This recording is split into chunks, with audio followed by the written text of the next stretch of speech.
မင်္ဂလာပါရှင် M2 online shop မှာကြိုဆိုပါရရှင်ဒီနေ့မင်းမိတ်ဆက်ပေးချင်တာလေးကဆယ်စုနှစ်တစ်ခုတိုင်အောင်အမြဲတမ်းရောင်းအားနေပြီးတော့မှမကြသွားတဲ့အိတ်လေးပေါ့နော်အဲ့ဒါလေးနဲ့မိတ်ဆက်ပေးချင်ပါတယ်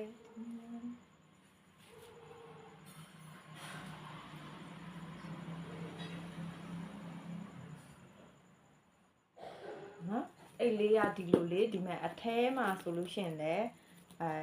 ပစ္စည်းတော်တော်များများဆန့်နေပေါ့နော်ဒီမဲ့အထဲမှာလည်းပစ္စည်းတော်တော်များများဆန့်နေပြီးရင်ဒီမဲ့အထဲမှာ David Jones brand ဆိုတဲ့ logo လေးပါမယ်ပြီးရင်ဒီမဲ့ဈေးအိတ်လေးတစ်ခုပါမယ်အထဲမှာဈေးအိတ်လေးတစ်ခုပါမယ်ပြီးရင်ဒီဘက်မှာဒီတိုင်းအိတ်လေးတစ်ခုပါအောင်မနော်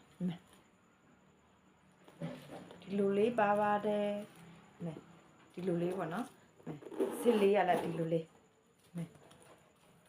ပြီးရင်ဒီမှာမြင်ရလားမသိဘူး David Jones ဆိုတဲ့ logo လေးလည်းပါမယ်ပေါ့နော်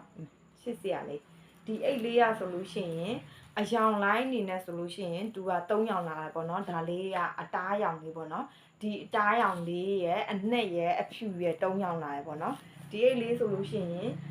ဒီအိတ်လေးဝယ်ထားဆိုလို့ရှိရင်ဒီတအိတ်လေးနဲ့လေဒီဇိုင်း3မျိုးထိလွယ်လို့ရတယ်အဲ့လွယ်ပြမယ်နော်ဒါလေးဆိုရင်ဒီလိုလေးလဲကင်လို့ရရပါတော့ဒီလိုလေးမကင်ချင်ဘူးဆိုရင်ဒီလိုလေးလဲရတယ်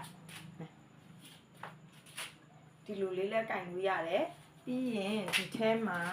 ကျိုးရှည်လဲပါတယ်ဗောနော်သူ့ရဲ့ကျိုးရှည်လေးလဲပါတယ်အဲ့ဒါလေးကိုပြမယ်နော်အဲ့ဒါလေးက